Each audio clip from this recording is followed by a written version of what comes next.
सहारनपुर में नकुड़ पुलिस ने मुठभेड़ में लूट के मुकदमे में वांछित 15,000 रुपये के इनामी अभियुक्त अभिषेक पुत्र विनोद निवासी बिजनौर को ग्राम आसराखेड़ी में एक बंद पड़े भट्टे के पास जवाबी कार्यवाही में गोली मारकर किया लंगड़ा।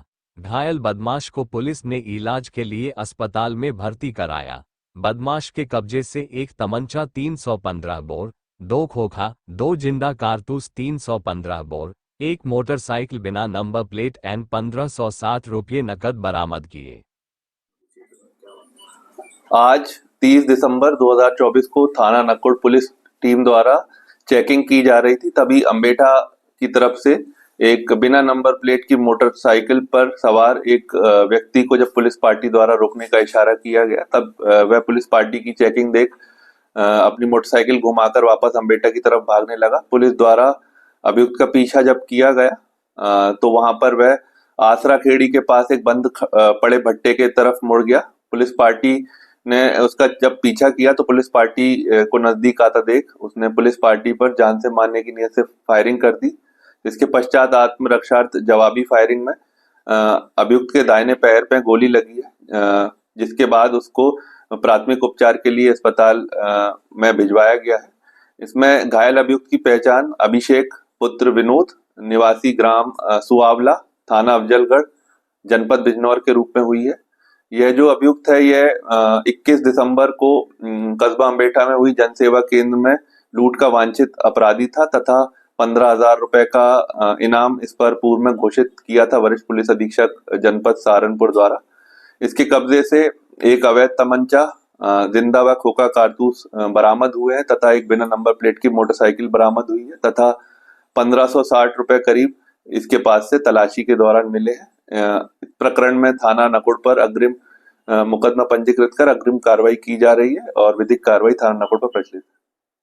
सहारनपुर में रायवाला क्लॉथ मार्केट एसोसिएशन से जुड़े व्यापारियों ने नगर निगम के खिलाफ धरना दिया, तो वही एसोसिएशन के चेयरमैन संजय अरोड़ा व अध्यक्ष अजय कालड़ा भूख हड़ताल पर बैठ गए। उन्होंने बताया कि हमने नगर निगम के अधिकारियों को 1 सप्ताह तक समय दिया था कि अगर हमारी मांगे नहीं मानी गई तो हम भूख हड़ताल पर बैठने को मजबूर होंगे, लेकिन फिर भी हमारी मांगे नहीं पूरी हुई और हमें भूख हड़ताल पर बैठना पड़ा। वहीं मार्केट के व्यापारियों ने कहा कि हम अपनी मांगे मनवाकर रहेंगे, चाहे हमें किसी भी हद तक जाना पड़े। आज ये जो भूख हड़ताल का हमारा ये धरना प्रदर्शन हो रहा है, इसको देखते हुए इतना व्यापारी यहाँ रोज उतरता है और उसके बावजूद भी सुविधा नाम की कोई चीज़ नहीं है, पार्किंग नाम की कोई चीज़ नहीं है।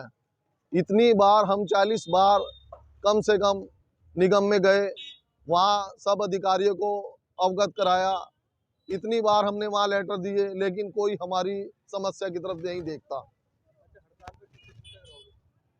ये हड़ताल अनिश्चितकालीन हड़ताल है। जब तक हमारी समस्या का समाधान नहीं होता हम यहाँ से नहीं हटेंगे, हम यहीं पर बैठे रहेंगे। इतनी बड़ी मार्केट होने के बावजूद भी सुविधा नाम की कोई चीज़ नहीं है, ना तो पार्किंग है।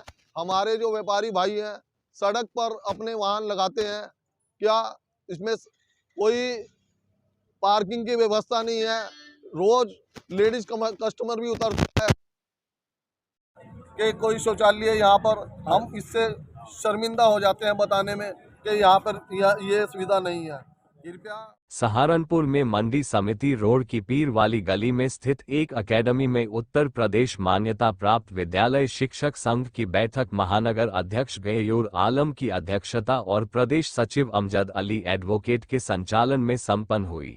बैठक को संबोधित करते हुए शिक्षक संघ के प्रदेश अध्यक्ष डॉक्टर अशोक मलिक ने कहा कि उत्तर प्रदेश में आरटीई के बच्चों का अन्य प्रदेशों के मुकाबले आधे से कम फीस प्रतिपूर्ति दी जा रही है, जबकि उत्तर प्रदेश दुनिया के दूसरे प्रदेशों से अधिक राजस्व भारत सरकार को देता है।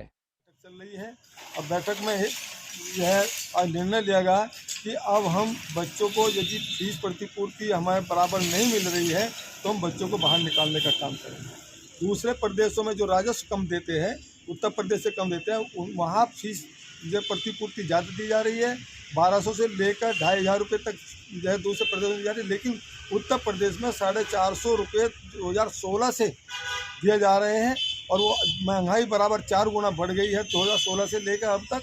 तो इसके लिए वो 400 रुपये से ज़्यादा फीस प्रतिपूर्ति नहीं बढ़ाई गई।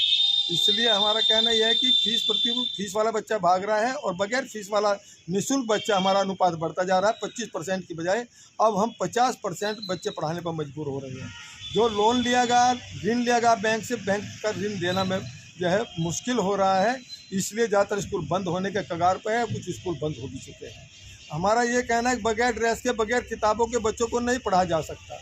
बच्चों की फीस नहीं है तो फीस प्रतिपूर्ति भी पूरी नहीं दी जा रही। किताबों का, ड्रेसों का पैसा सरकार को नहीं दिया जा रहा है। बगैर ड्रेस के, बगैर बच्चों के पढ़ाने के लिए अब हमारा अनुपात घटता चलेगा। हम जो पढ़ाने में हमारी जो पढ़ाई बेहतर था, विश्वास था अभिभावकों का, अब विश्वास गिरता जा रहा है।